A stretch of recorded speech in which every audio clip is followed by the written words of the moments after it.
Hello people, welcome back to my YouTube channel Study with Nandu, and this is another lecture on the subject of human resource management. So in today's video we will be discussing about strategic roles of human resource management. So what we will be discussing? Strategic role, SHRM. We can say it as SHRM. So let's get started. So concept of SHRM. The main function of human resource department people are recruiting, providing the necessary training, performance appraisal, motivating employees, payroll, and ensuring their safety, etc. Right? So generally, if I ask you what HRM people will do, then what will be your answer? We have discussed this many times in the previous videos, right? So what HR people will do? They recruit, yes, they look after every employee, their daily needs, and checks the employee performances. They provide training, they motivate employees, payroll, ensure safety, etc. Right? So this is the function of SHRM. Sorry, function of HRM, right? But the strategic role of HRM is to strengthen the employee-employer relationship. Okay. So what is the strategic role of HRM? To strengthen the employee-employer relationship. That means it mainly focuses on creating a good relationship and a strong bond between employees and the organization. So when employees feel valued and treated fairly, they work harder and stay loyal to the company, right? So they try to retain in the company. Yes. So now what do you exactly mean by SHRM? It refers to the arranged HR policies and practices with the long-term goals and strategies of the organization to achieve sustainability, right? So it means planning HR activities, HR policies and practices in such a way that they support the company's future goals, okay? That is the support for long-term goals of the organization. So here HR decisions are taken by keeping the future of the organization in mind, right? So in SHRM, the function of HR will be aligned with the long-term goals of the organization. Right? Hope I'm clear with this SHRM. Yes.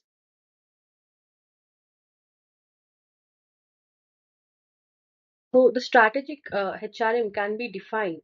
Strategic HRM can be defined as the linking of human resources with strategic goals and objectives in order to improve business performance and develop organization culture that foster innovation, flexibility, and competitive advantage. So in SHRM, the strategic goals and objectives are linked with the people management, right? So they are linked with the people. Yes. When this both simultaneously work together, right, when they both try to work together, automatically the business performances will be improved. Yes, the business performances will be improved. They develop organization culture, right? So they develop the organization culture. That means it creates a positive work culture where employees feel free to share ideas, learn the new skills, and they can come up with new innovative ideas, right? So this will be an advantage over competitors, right? So this will be an advantage to the competitors. So when the business objectives and the goals will be achieved, when it will be achieved, when human resource practices and procedures and systems are developed and implemented based on the organizational needs. That means the practices and policies are developed according to the organization needs, or we can say future needs also, right? We can say future needs.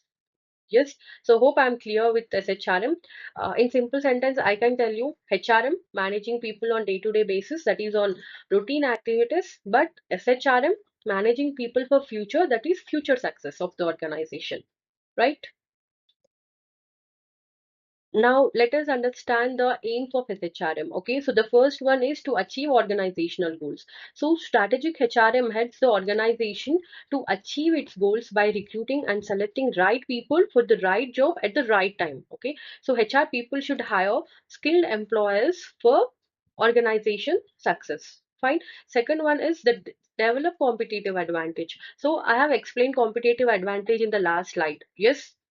Do you remember? So company who adopt strategic HRM can compete strongly with other competitors in the market. Next, we have effective utilization of human resources. So company should properly utilize the employee skills, knowledge, and abilities in best possible ways so that the company can achieve its goal in an efficient way. Okay, let me take an example here for clear understanding. So an employee is trained in Java and Python software skills. Okay, now, a manager has assigned a work to him to develop a software or to develop an application. It is fine here till here. He's skilled in software, Java, and Python. Now he's able to develop an application. This is fine. So manager has given a task to him to develop. Now the same manager, the same person is asked to work for the data entry job. Then it is a poor utilization. He is not utilizing the skills of the employee. Yes. So you need to properly utilize the skills of the people. Got it? Next we have improve employee performances. So employee performance means how well an employee does their job, right? So SHRM improves employee performance by providing training, setting clear goals, and rewarding good work. Okay. For example, if a salesperson receives training and incentives, they can sell more products and achieve better results, right? So, which helps both the employee and the organization succeed, right? So, next we have support organization change. So, organizations must change to keep up with the new technologies. Okay, in market we will be getting new technologies on day-to-day basis, right? So, organization must change to keep up with that new technology, customer needs, and competition, right? So SHRM helps the employees accept and adopt to these changes by providing a proper communication and a good training and support. Example, when a company introduces new software, okay, so HR train employees and helps them to learn that new software, right? So that the employee can work better and change here the change is successful. Yes. So SHRM helps in that way. So whenever in the market a new change, new software is coming, it helps us to adopt to that new change, right? So next is ensure long-term manpower planning. So long-term manpower planning means what? What do you mean by long-term manpower planning? It means making sure an organization has the right number of employees with the right skills in the future, right? So SHRM helps organization predict future workforce needs and prepare for them in advance. Okay. So next is integrate HR policies and practices. This means all HR activities such as recruitment, training, performance appraisal, compensation, and promotion should work together and support the organization goals. So the last one is we have developed skills and competences. So it helps employee to improve knowledge, abilities, and talent so that they can perform their job effectively. So organization help employees learn new skills and improve existing ones so that they can do their jobs better. Got it? So these are the aims of SHRM. First is achieve organizational goals. Next, the develop competitive advantage, effective utilization of human resources, improve employee performance, support organizational change, ensure long-term manpower planning, integrate HR policies and practices, develop skills and competences. Got it? Now let us understand the benefits of SHRM. Okay, so these are the benefits of SHRM. So first one is to provide a clear business strategies and vision for the future. SHRM helps the organization understand where it wants to go in the future. Okay, where it wants to go in the future and what employees are needed to achieve that goal. Okay, the second one is to identify and analyze external opportunities and threats of the organizational success. So SHRM studies outside factors that can help or harm the organization. So it helps the organization take advantage of the opportunities and overcome the external challenges. The third one is to recruit, train, and motivate employees. So it focuses on hiring talented employees, improving their skills, and keep them motivated. Right. So the next is to develop and retain highly competent people. So organizations should not only hire talented employees but also keep them for a longer period of time, that is retain employees, right? Fifth is to reach the expectations of the customer. So if the employees are satisfied, that is satisfied employees provide better products and services which increases customer satisfaction automatically, right? Next is we have to ensure high productivity, right? High productivity, so it helps employees work efficiently so that the organization produces more output with available resources. If the resources are limited, it helps us to utilize in the better way with maximum output. Okay, with maximum output. Next, we have to provide information regarding the company's internal strength and weaknesses. Provide information regarding the company's internal strength and weaknesses. So it helps management understand what the organization does well and where the improvement is needed, if any. Got it? So these are the benefits of SHRM. Hope I am clear with this benefits of SHRM. Right? So many students are confused about SHRM. Yes, let me tell you this whole SHRM in a simple way. So the main aim of strategic human resources management is to align employees with business goals, develop their skills, retain talented people, satisfy customer, improve productivity, and help the organization succeed in the long run. So, and HR policies and practices should be based on what? It should be based on company's goals and objectives. Hope I am clear. Now here comes the difference between HRM and SHRM. Okay, so HRM in nature, what it is reactive and it is proactive. HRM reactive means what? It reacts after a problem occurs, but SHRM it reacts, it predicts the future needs and acts before the problem occurs. It is a proactive.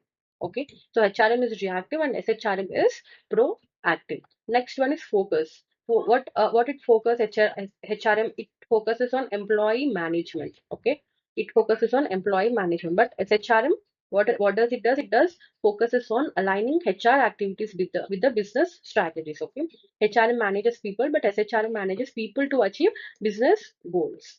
Fine. So next again we have responsibility. So HRM, responsibility lies mainly with the HR specialist. Okay, HR people will only take the responsibility, but in SHRM it is line manager. That is, managers at all levels share the responsibility for managing the people. Next, we have approach. HRM is fragmented. What is fragmented? Separates. Okay. So HR activities work separately. Okay. But SHRM, it is integrated. Means all HR activities are work together. All the HR activities work together. Okay. Next, we have time horizon. Time horizon, HRM is a short term. Okay. It focuses on immediate employee needs. Okay. But SHRM, it is a long term. It focuses on future workforce requirement. Got it? Next, we have role of HR. So it is a support function. That is, HR provides support to the other department, but it is SHRM is a strategic partner. HR participates in major business decisions. Okay, so let me explain this by example. If you are opening a new branch in another country or state, so HRM, what does it do? It just supports the function. So a company decides to open a new branch, management makes a decision here. What HR job is to do? It recruit the employees for the new branch. HR is only supporting the decision here, but SHRM, what it will do? Before opening the new branch, HR studies whether the skilled employees are available in the location or not. It estimates the recruitment and training cost earlier. It advises management on workforce requirement. Okay, so generally it participates in making the decisions. Okay, next we have factor. Capital and products. HRM is capital and products. So it considered capital, machinery, and products are important. Okay, but SHRM, it consider people, their knowledge is important. Okay, this is a difference, main difference. In HRM, it considers as capital, resources, and missionaries are important. Okay, but in SHRM, they consider people and knowledge are important. Okay, next we have change.